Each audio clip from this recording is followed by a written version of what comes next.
on peut le voir comme un super pouvoir, mais quand on regarde les films avec les gens qui ont des super pouvoirs, finalement, leur super pouvoir nous intéresse moins que les problèmes que leur super pouvoir leur pose, les dilemmes dans lesquels ça les met.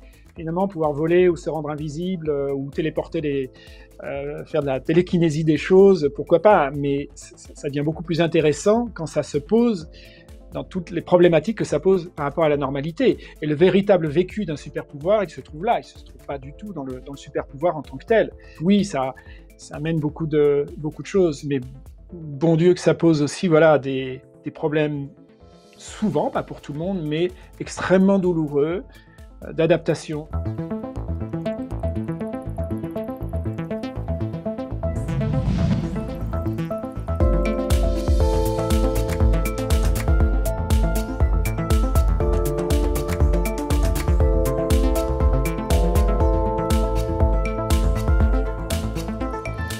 Salut les curieuses, salut les curieux. Aujourd'hui, nous avons la chance d'avoir rendez-vous avec Jean-François Noubel, homme musicien, ancien cascadeur pour le cinéma, passé plusieurs fois par la case prison, père, développeur de l'arrivée en France d'Internet, hacker de plein de manières, j'irais même jusqu'à penser que c'est une notion qui te tient à cœur, passionné par les monnaies libres, la présence à soi, chercheur en conscience, vegan, libre penseur, terrien open source, grimpeur, passionné d'arts martiaux, de philosophie, chercheur en intelligence collective, parfois présenté comme futurologue, éclaireur de nouvelles façons de se vivre et de communiquer, révélateur d'architectures invisibles et facilitateur de sagesse.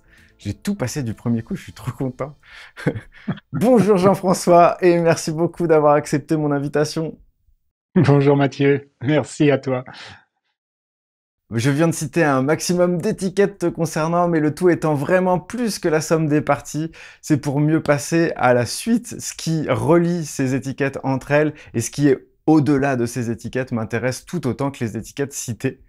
J'aimerais également présenter Gaëtan, qui sera en régie durant toute l'émission et qui viendra à la fin pour nous partager son point de vue subjectif. J'en arrive à ma première question pour toi, Jean-François. Si tu poses ton attention sur ta sensibilité, qu'est-ce qu'elle te dit là tout de suite?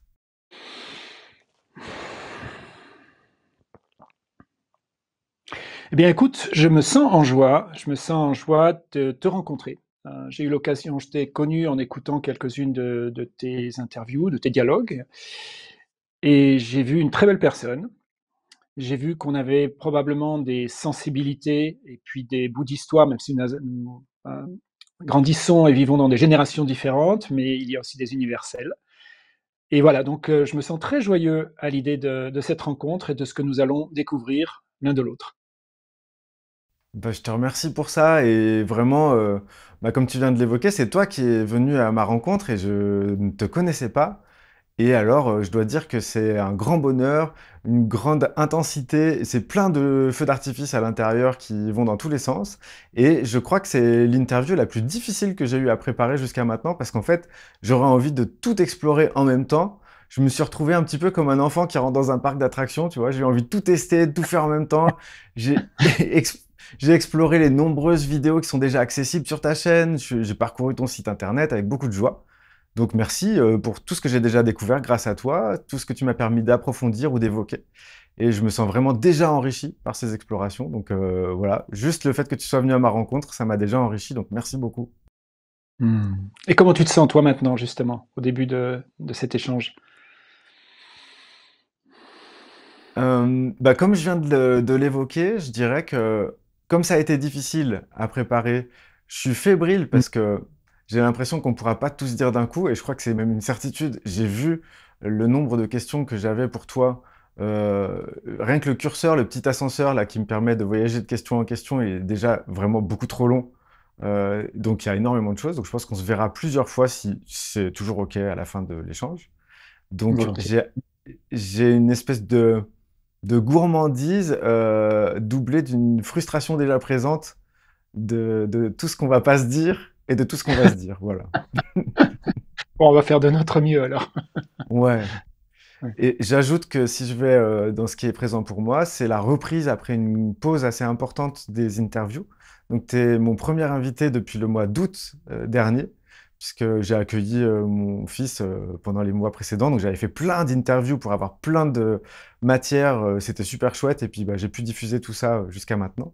Et le fait de reprendre les interviews avec toi me réjouit fortement, de retrouver Gaëtan, de repartir sur notre bateau pirate à l'affût des îles sur lesquelles on a envie de faire escale.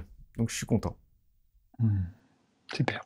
Ce qui m'a marqué, entre autres, bien sûr, par rapport à tout ce que j'ai pu découvrir sur ta chaîne et sur ton site, c'est la richesse et la variété des expériences que tu as vécues. Et donc j'aimerais, si tu veux bien, que nous commencions par explorer ensemble ton parcours jusqu'à aujourd'hui.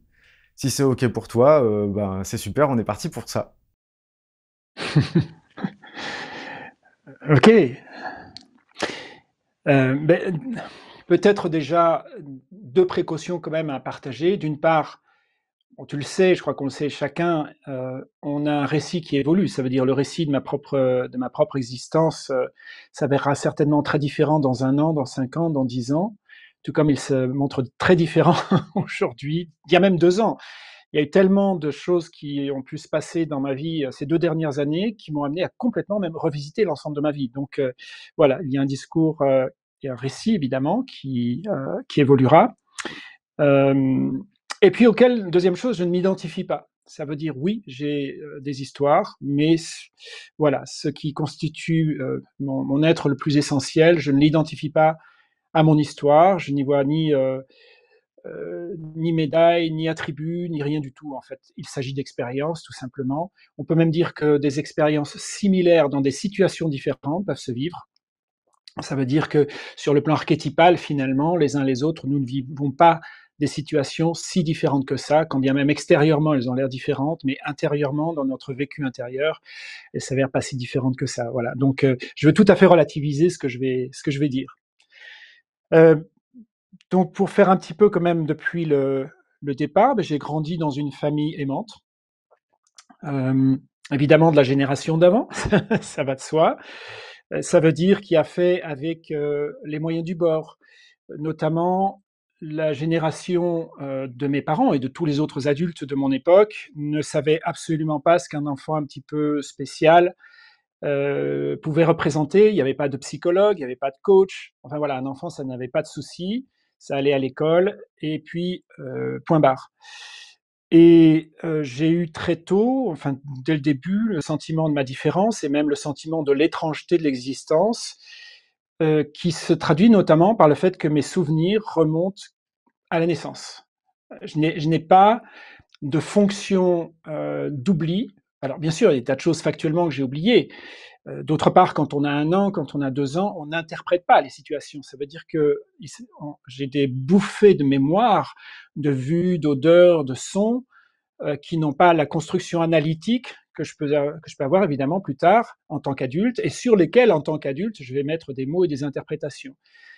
Il n'empêche que mes souvenirs remontent quasiment au début de ma vie, et surtout donc cette expérience d'étrangeté et de vivre dans un monde où j'avais l'impression que les adultes vivaient une sorte de long sommeil. Et bien sûr, je ne pouvais pas le dire avec des mots comme je le dis aujourd'hui, maintenant, en tant qu'adulte, mais je sentais une sorte de source de flamme. J'ai vraiment la métaphore de la prise de courant, hein. Ça veut dire brancher sur quelque chose et que les grands n'avaient plus, comme s'il y avait un long sommeil. Et ça me faisait peur de grandir parce que je me disais, je vais m'endormir. Il y a quelque chose de moi qui va partir. Alors souvent on dit, ben, l'enfance, par exemple, s'en va, ça veut dire le merveilleux de l'enfance, etc. Je pense ici vraiment à autre chose difficile à expliquer, ce flux de conscience, d'ultra-conscience. Et donc, comme j'ai grandi dans un monde où les enfants n'avaient pas de soucis, ils allaient à l'école, point. Et puis dans cette école normatrice, qui domestique, qui nivelle tout le monde un petit peu au même niveau, ça a fait de moi un enfant quand même plutôt malheureux. J'entends à l'école, dans toute ma scolarité, ça a représenté vraiment une grande souffrance. Une grande souffrance à la fois pour l'ennui, pour le fait qu'on nous déversait des savoirs sans qu'on les ait demandés, ça veut dire que ça ne venait pas d'un acte de curiosité. Et donc, ma curiosité, je ne pouvais pas l'exprimer à l'école. Donc, j'ai pu l'exprimer ailleurs, ce qui a aussi représenté justement des bons côtés, mais ça a fait de moi aussi un préado très en colère et de plus en plus rebelle. Et puis, quand je dis préado, ça veut dire ensuite ado aussi, rebelle, en colère, avec une adolescence qui a duré, je pense, jusqu'à 30 ans. Bon, ça, il n'y a rien de nouveau d'ailleurs. Je veux dire, la constitution du psychisme de l'adulte en tant que tel, quand bien même on peut avoir des tas de facultés et réaliser de grandes choses, mais je pense que le passage à un état profondément d'adulte, je l'ai eu après 30 ans. Quand bien même je vivais ma vie, je veux dire, légale d'adulte. Voilà. Il y a eu dans ces colères, donc beaucoup d'aspects rebelles. Alors, à l'école, bien entendu, j'ai passé j'ai organisé les premières grèves de lycéens. Ça a commencé par une école privée où je me trouvais, et ça a continué un peu partout en France. Ça m'a dépassé. J'avais une colère énorme. J'ai passé un bac sans conviction en candidat libre. J'ai commencé vaguement une fac, mais ça m'emmerdait parce qu'on se retrouvait sur les bancs des amphithéâtres à écouter des cours magistraux avec des profs pas intéressants. Et donc voilà, j'ai décidé d'arrêter vraiment les études, à la grande déception évidemment de mes parents qui attendaient, voilà, qui voyaient que j'avais du potentiel et qui attendaient que je fasse des choses brillantes, mais voilà, le système ne me convenait pas et surtout m'avait vraiment fait souffrir à la fois le système et puis aussi j'avais un décalage vis-à-vis de mes camarades, tout simplement. Donc aussi je dirais que soit on m'aimait beaucoup, soit pas du tout. Ça fait la même chose avec les profs. Donc j'ai vraiment grandi dans cette expérience d'anomalie. J'ai fait des dépressions aussi, des dépressions en tant qu'adolescent qu'on n'a pas vues. J'ai fait des dépressions en tant que jeune adulte. Maintenant, je peux mettre le mot, mais encore une fois, les psychologues, les coachs, l'accompagnement, ça n'existait pas. Je viens d'un monde préhistorique. Donc il y a eu voilà pas mal de souffrances, alors qui m'ont amené bien entendu à de la résilience et puis à chercher à toujours faire les choses qui me plaisaient, à me construire. Donc ça a fait quoi? Eh bien ça fait que j'ai fait partie des premiers qui ont contribué à la micro-informatique en France, notamment à mon lycée. On parle de 1979-80. Donc d'amener des micro-ordinateurs, donc avant même que Apple existe, quoi. J'ai su coder très tôt, donc ce qui fait qu'on m'a recruté très tôt sans bagage d'études, mais je savais coder, je savais programmer, donc ça me donnait un atout professionnel considérable.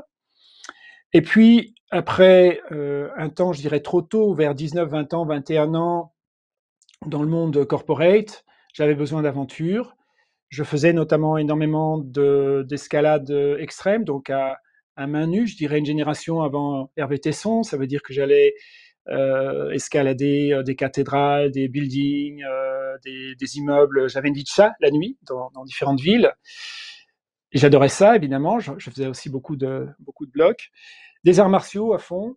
Et j'avais voilà, besoin de m'encanailler, de vivre aussi dans mon corps et d'aller initier mon corps. Tu sais, quand on dit que on ne peut souhaiter la guerre évidemment à personne, mais on dit souvent cette horrible expression d'ailleurs, il lui faudrait une bonne guerre. Je pense qu'il y a derrière l'horreur de la chose, il y a un fond de vérité. Ça veut dire en fait une initiation à la vie, et j'avais besoin de ça. Et ça, je l'ai fait à travers la cascade, en devenant cascadeur. Ça veut dire ça combinait à la fois mon goût du risque, de l'extrême, des arts martiaux, et d'une initiation que j'ai pu faire dans une école de cascade avec un groupe de cascadeurs et cascadeuses. Il y avait des filles aussi. Et donc en faisant des choses extrêmes qui demandaient de l'entraînement, de l'entraînement, de l'entraînement, encore de l'entraînement et de la préparation. Et ça, j'ai fait ça donc pendant plusieurs années. Ce qui m'a conduit à une première expérience de prison en rapport avec la cascade. Je pourrais en parler aussi, mais enfin, ça, je ne sais pas si ça a tant d'intérêt que ça. mais où j'ai vécu la chose la plus difficile de ma vie. D'une part, bien sûr, pour les conditions de détention qu'il y avait, qui n'ont d'ailleurs pas changé depuis, ça n'évolue pas. Ça m'a d'ailleurs permis de me pencher sur Michel Foucault, avec son fameux Surveiller et punir, que j'ai pu voir vraiment là dans ma chair et dans le quotidien comment ça se passait, comment le principe de la prison et de la justice se passait. J'ai fait une deuxième fois de la prison quelques années après, sorti en colère, et donc j'ai replongé, tout simplement. Mais il y a eu 2 fois, dans ces 2 expériences de prison, il y a eu une expérience spirituelle qui se répète, la première fois et la deuxième fois, dont je pourrais parler. J'en ai parlé d'ailleurs dans un de mes TEDx. Et puis, lors de cette deuxième fois, cette nuit incroyable où vraiment, au milieu de ma cellule, je trouve la lumière, hein. Au bout de mon désespoir, je trouve la lumière. Il y a la deuxième fois une décision absolument irrévocable, de voir, bon ben voilà, je me trouve au fond du trou, je ne peux pas me trouver plus bas.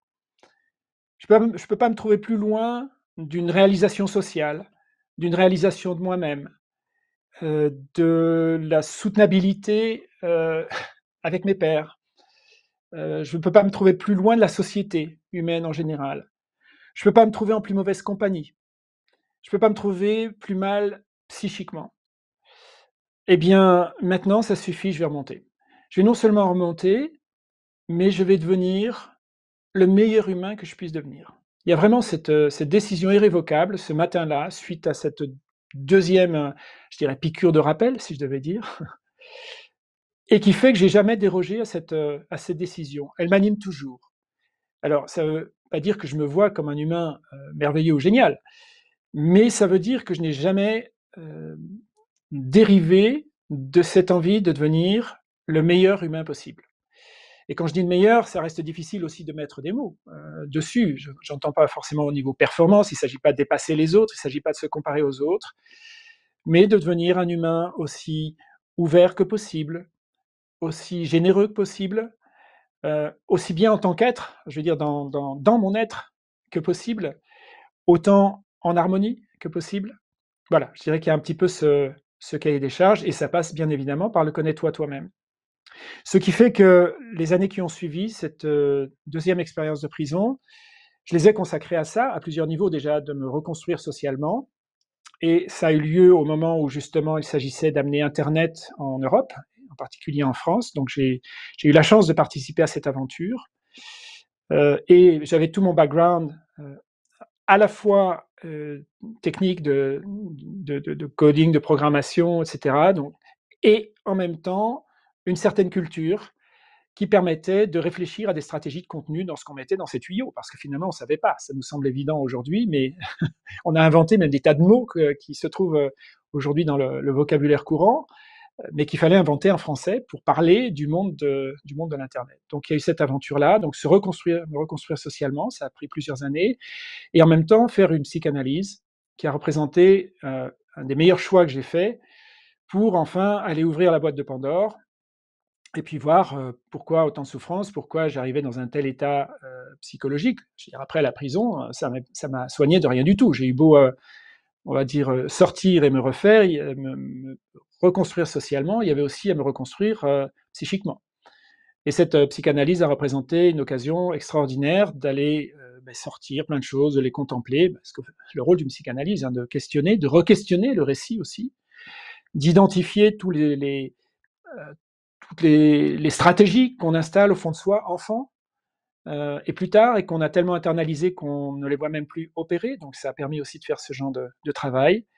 Et pour passer ensuite, à partir des années 2000, dans toute une aventure, à la fois intellectuelle, scientifique, donc en me lançant vraiment dans la recherche en intelligence collective, de faire partie de ceux qui en ont posé, on va dire, les bases en tant qu'une discipline de recherche, et une aventure spirituelle également.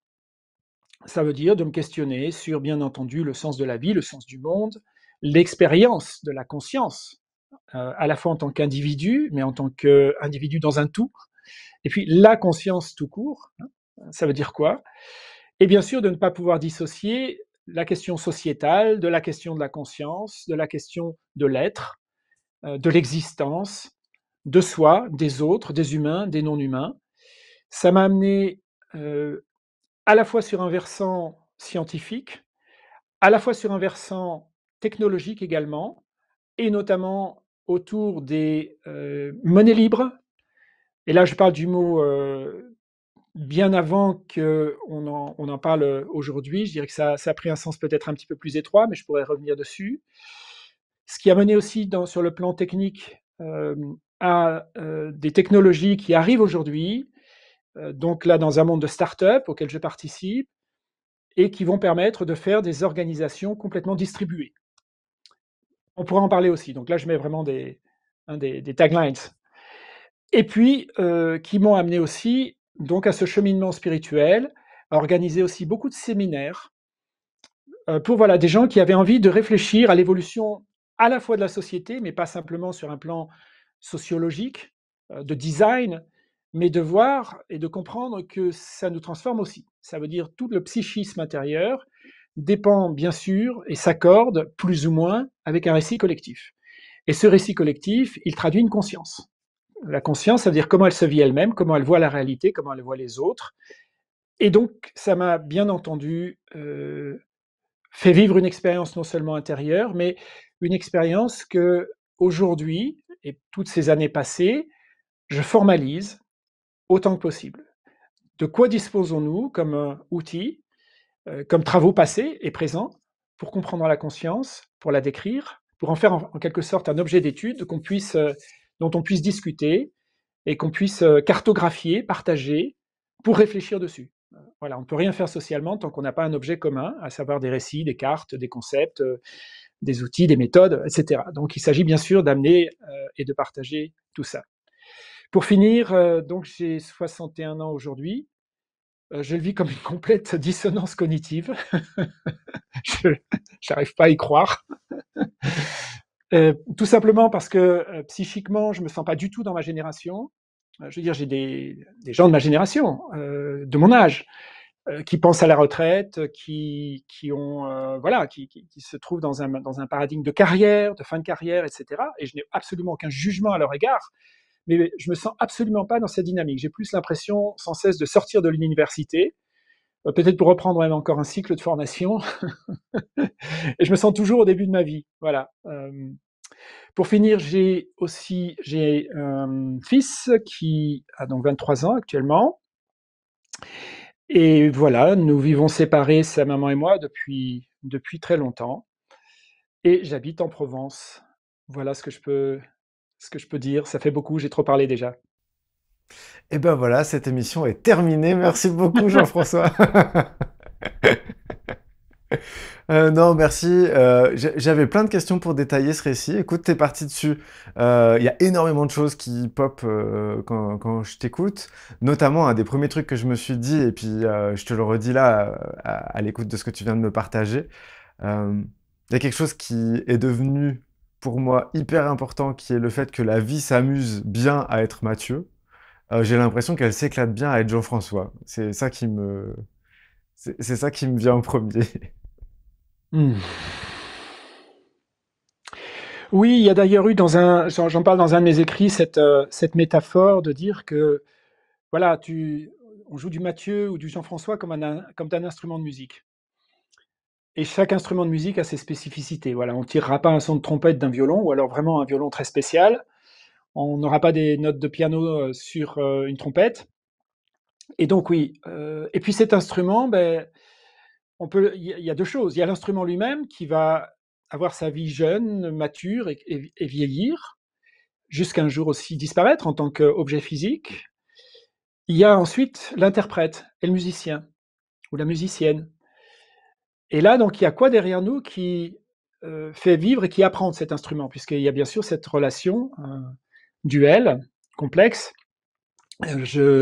J'essaye d'avancer sur la connaissance de cet instrument, et cet instrument me renvoie plein d'informations qui m'informent et qui me font avancer. Et derrière, il y a un musicien ou une musicienne et un compositeur ou une compositrice. Voilà. Alors là, il s'agit de qui, justement? Et je pense qu'il y a un passage dans la vie où on ne s'identifie plus à l'instrument. Il y a autre chose derrière cet instrument. Et puis on sait aussi que lorsque l'interprète a vraiment de l'expérience, il tirera quelque chose, il ou elle tirera quelque chose même d'un instrument bien vieux, bien rouillé. Voilà, il y a quelque chose ensuite au-delà de la forme, et ça constitue peut-être justement l'aspect intéressant de passer dans cette autre phase de la vie qu'on appelle la vieillesse, vieillir, etc. Ouais, ouais. Et ben, du coup, moi, ça me fait penser, je sais pas pourquoi, ça connecte avec le fait d'avoir joué au badminton en étant encore fringant et chien fou, et de me faire balader par des gens qui ont beaucoup plus d'expérience que moi, qui peuvent pas courir comme moi, mais qui savent où se positionner pour que moi je sois quand même fatigué comme eux le seraient en faisant beaucoup moins de gestes que moi. Et du coup, c'est l'expérience à cet endroit-là qui parle avec une sagesse qui est toute proportionnée à leurs moyens et à leur expérience à la fois. Mm. Ouais, tout à fait. On a ça dans les arts martiaux aussi, pareil, bien sûr, exactement. Mm.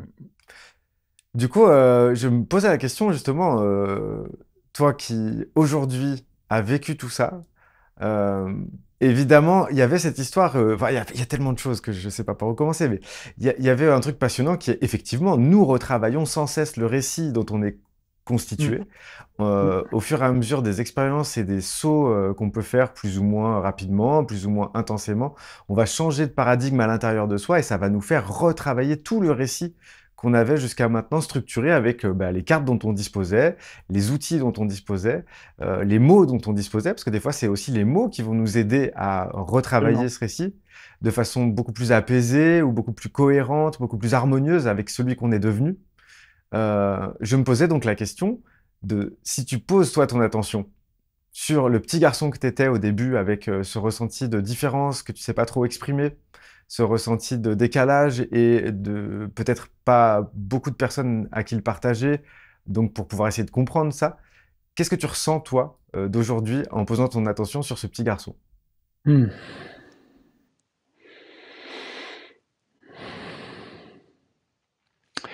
Bah, déjà, ce petit garçon, aujourd'hui, on le mettrait dans une école spéciale. Il pourrait rencontrer des psys, il pourrait rencontrer toutes sortes de gens qui peuvent l'aider dans son neuroatypisme, on peut le poser comme ça. Voilà, après, bon, il y a tous les qualificatifs qui existent de zèbre, de surdoué, de HPI, tous ces trucs-là, qui me semblent extrêmement limitants. On pourra en discuter. Et je sais combien, justement, je t'ai découvert comme ça, je sais combien ce sujet non seulement t'intéresse, mais te concerne aussi personnellement. Je veux dire d'ailleurs que j'ai entendu une excellente interview de toi sur ce sujet qui m'avait touché et dans laquelle je me retrouvais aussi également. Donc déjà, et ça date il n'y a pas plus de 2 ans, un petit peu plus de 2 ans, où j'ai fait le truc classique, hein, sur les conseils de mon fils. Et puis, suite à des difficultés que je pouvais vivre dans la relation amoureuse aussi, qui me renvoyaient sans cesse une différence, une façon très différente d'aborder la réalité, les conversations. Et donc, qui m'a amené à me dire, bon, ben, en fait, je vais faire toute une batterie de tests. Pas sur le QI simplement, en fait, le QI, ça restait très secondaire, mais sur vraiment la personnalité. Voilà, savoir si j'ai des troubles de la personnalité, TDAH, enfin toute la batterie qu'on connaît aujourd'hui, et que l'approche en psychologie classique permet d'avoir, avec encore une fois toutes les limitations. Et on sait combien on n'a pas fait le tour, mais du tout, du sujet, combien ça reste un mystère. Mais voilà, ça ne date qu'il y a 2 ans où ça a quand même fait la lumière euh, sur le sujet. Encore une fois, je ne peux pas restreindre à un test de personnalité, de QI ou de choses comme ça, mais ça dit quand même des choses. Ça dit quand même des choses et ça le dit, on va dire, dans le récit collectif.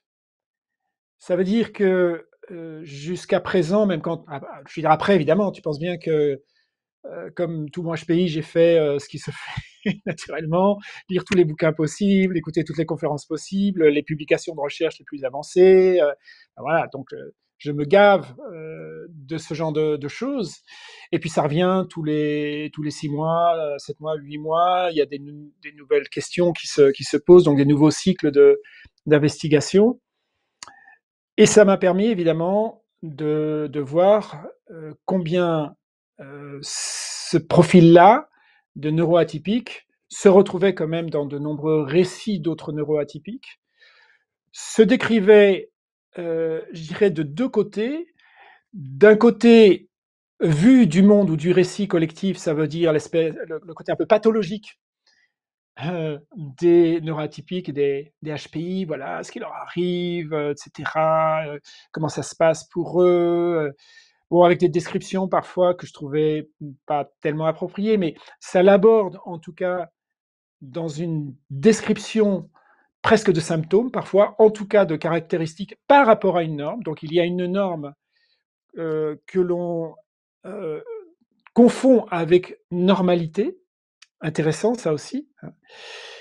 Et puis, il y a des surdoués /HPI /zèbres de l'autre côté, et ça m'a intéressé de penser la question de ce point de vue-là aussi. Ça veut dire de prendre cet espace psychique comme le socle et la normalité, et de me questionner sur peut-être les limitations ou les symptômes du monde typique.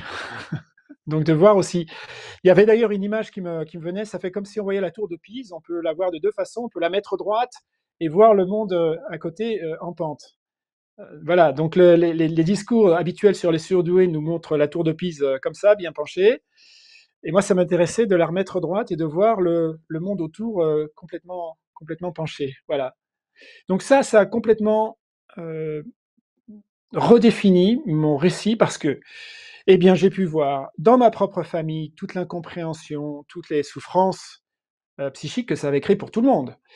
J'ai pu voir les rejets à l'école, les bannissements, les tentatives désespérées de me faire accepter, mais aussi de m'assumer en tant que tel, donc de poser même, d'accentuer, de provoquer même ma différence. Ça va dans les deux sens.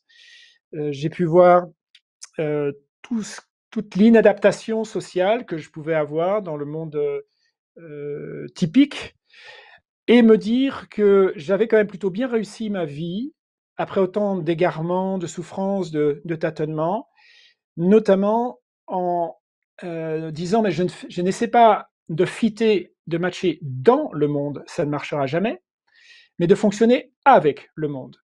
Ça veut dire donc de faire ma propre interface avec le monde et de poser comme cadre que qui vient vers moi entre dans mon monde et doit en accepter les termes. Et ça a très bien marché. Ça a très bien marché, en tout cas dans ma vie sociale. J'ai pu réaliser en revoyant mon récit ce que j'avais fait donc instinctivement, et qu'il y avait encore beaucoup de choses à faire avancer dans ma vie plutôt affective et amoureuse. Je pourrais revenir dessus.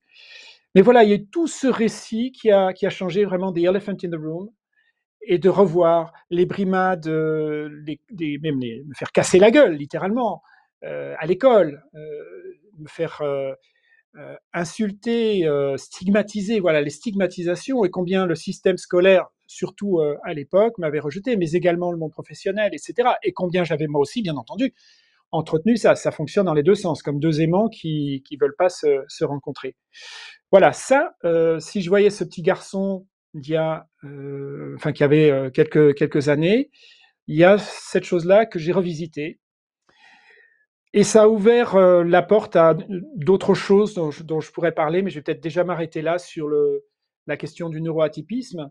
Et toi, te demander comment ça atterrit pour toi, ce que ça te dit, comment tu raisonnes par rapport à ça aussi, au sens de résonance.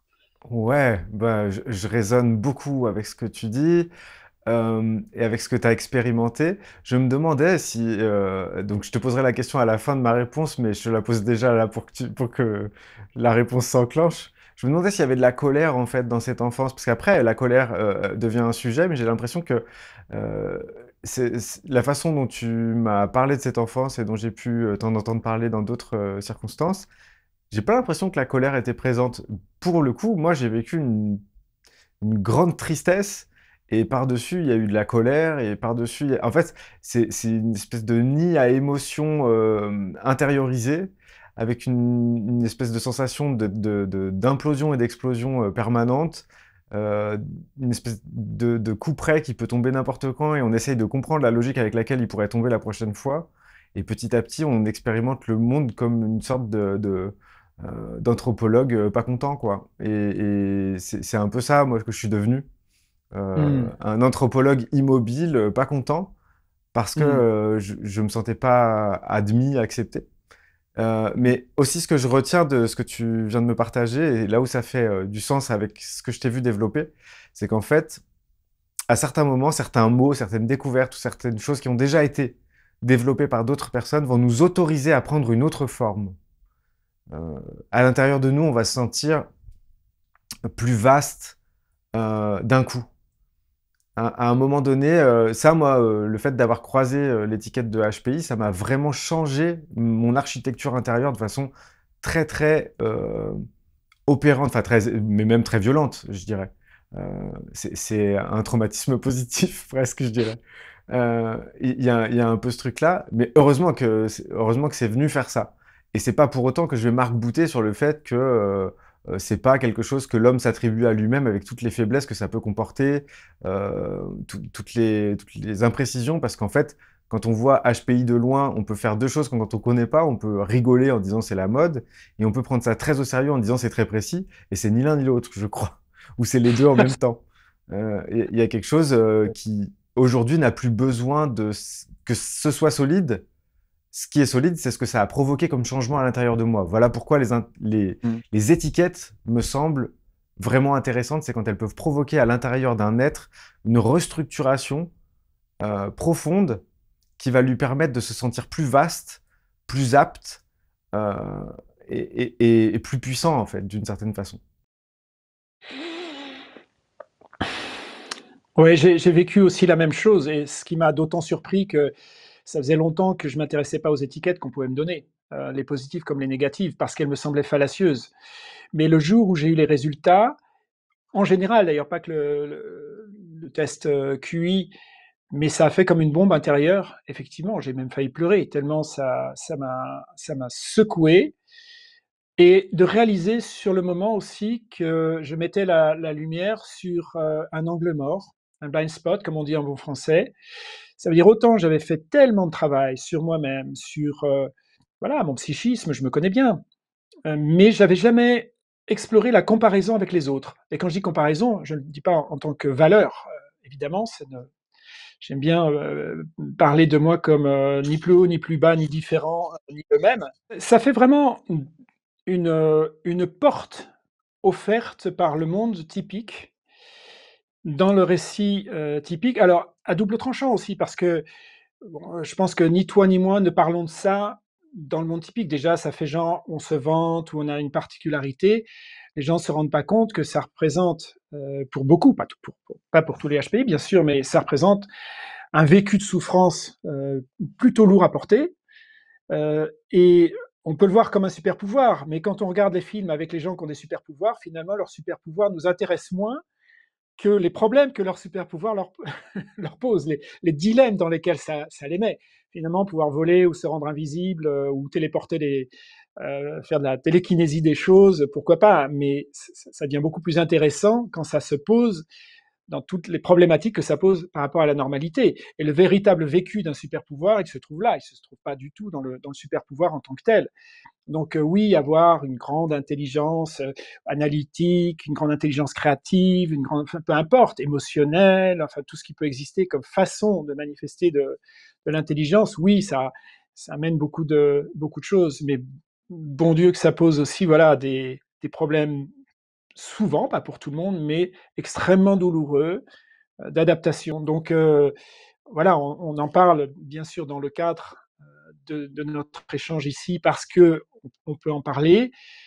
Mais tu vas me dire pour moi, mais ce sujet, je ne l'aborde pas autrement que dans des conversations spécifiques. Hmm. Bah, je te remercie de le faire, je m'attendais pas à ce qu'on passe du temps là-dessus, mais j'aime bien être surpris, donc c'est cool. Euh, il y a En fait, dans l'expérience qui est la tienne, je me demandais si l'enfant, donc il était en colère, c'était ça la question que je voulais te poser. Je reviens là-dessus, parce que c'est important pour moi de savoir si il y avait quelque chose qui ressemblait à ça, comment c'était vécu à l'intérieur. Si tu te branches sur le petit garçon, il vit quoi? Aussi loin que je vois, il n'y a pas de colère dans mon enfance. Je me revois, je me revis comme, extrêmement tendre, vraiment comme un ange arrivé sur terre. Ça veut dire mais, plein d'amour. Bon, alors comme tous les gamins, j'ai mes trucs, j'ai mes moments de colère, mes failles, mes petites lâchetés, enfin bon, ce qu'ont tous les gamins, mais fondamentalement, dans mon expérience la plus profonde de conscience, je n'ai pas de colère. La colère, elle a commencé vraiment vers, 11 ans, 12 ans. Je revois très bien des moments clés, notamment un où je me décide, comme je me sens tellement pas entendu et compris, que je me dis: «Mais je ne partagerai plus rien de moi, aux autres, à mes parents, à ma famille, à l'école et cetera. Je ne me plaindrai plus, je ne voilà, je dirai plus ce qui se passe, au fond de moi». Ce qui fait que j'ai commencé évidemment à tout renfermer et comme, j'avais pas exactement le recul et la maturité qu'il fallait, et bien évidemment, ça se construit en colère et ça ressort autrement. D'ailleurs, mes parents me disent même qu'ils ont commencé, voilà, à me trouver désagréable à ce moment-là. Alors on met ça sur le compte évidemment pré-ado et cetera, ce qui aussi relève d'un passage, normal. Mais voilà, je ne trouve pas de colère en moi, heu, par rapport à l'expérience incarnée. La colère, je l'ai vraiment eue, donc plus tard, je l'ai eue en tant qu'adulte. Je l'ai eue, alors évidemment l'expérience de la prison, alors là, ça nourrit une colère, gigantesque parce que il n'y a pas de justice en tant que telle. Je veux dire, le fait qu'on utilise ce mot de justice, ça appartient à la novlangue. Ça casse les gens. Ça casse les gens du côté des victimes, ça casse les gens du côté des gens qu'on met en prison, ça casse tout le monde, ça répare rien. D'ailleurs, il n'y a pas ou très peu d'actions réparatrices dans la société. Il y a une culture vraiment de la dégradation de l'humain. Il y a une culture de monde criminogène, ça veut dire où on en sort pire qu'on en rentre. Donc ça, oui, ça a généré évidemment de la colère que j'ai bien entendu, suite à une psychanalyse et tout le travail personnel, réussi à transmuter dans un acte, dans une énergie créatrice, et de passer voilà, de la réaction à la création. Ce qui me semble d'ailleurs une posture qu'on peut tous, et qu'on peut-être devrait tous avoir. La réaction, ça ne construit pas grand-chose. On réagit à un système, le système en face, il réagit lui aussi, donc ça fait ce que j'appelle des symbioses polarisées, ou des polarisations symbiotiques, on peut dire comme ça. Alors que la création, ça nous amène dans le pas de côté, qui crée des possibles tout à fait inattendus. Donc voilà un petit peu comment ça a fonctionné pour la colère pour moi. Ok. Si je reformule ce que je reçois, euh, pour toi, la colère, c'est plutôt une accumulation de je suis pas vu, je suis pas rejoint, je suis pas entendu, je suis pas pris en compte. Et donc, du coup, c'est presque une envie de. Enfin, il y a de l'accumulation de trucs pas vus, quoi, j'ai l'impression. Je vois et j'interprète la colère, la mienne d'ailleurs comme celle des autres, comme une situation dans laquelle il y a toujours une inadéquation entre ce que je souhaiterais et ce qui se passe dans le monde. Alors peu importe qu'il s'agisse de que les gens nous voient ou qu'on arrive à réaliser un projet, voilà, on peut avoir de la colère parce qu'on se sent frustré, même je sais pas, dans un match de foot, on joue pas bien, on réussit pas bien son job, ou etc. Donc ça peut créer effectivement cette colère. Et je n'ai aucun problème vis-à-vis de la colère en tant que telle. Je vois combien on la censure souvent. Il s'agit d'une émotion, on ne peut pas censurer les émotions. Elle nous informe. Maintenant, bien sûr, la question reste de savoir ce que l'on fait de ces émotions et de ce que l'on fait de sa colère, si on en a, de ce qu'on fait de son angoisse, si on en a, de ce qu'on fait de ses peurs, si on en a, etc. Voilà. Hmm. Et si tu restes branché sur cet enfant et qu'on inverse et que ce serait à lui de te dire quelque chose, à celui que tu es devenu aujourd'hui, qu'est-ce qu'il pourrait te dire? Hmm.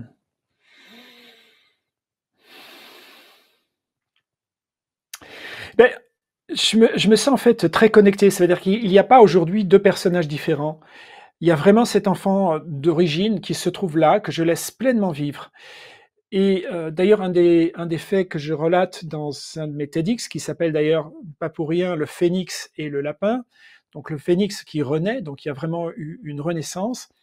Et le lapin, ça vient du fait que petit, sachant que j'allais partir dans une sorte de long sommeil, on retrouve d'ailleurs le mythe de la Belle au bois dormant, et que j'allais m'endormir, j'allais oublier ma source, mon être profond, et je faisais régulièrement cette promesse à mon doudou de l'époque, un lapin, que j'ai toujours d'ailleurs, et voilà, je lui disais, un jour tu te souviendras, tu te réveilleras.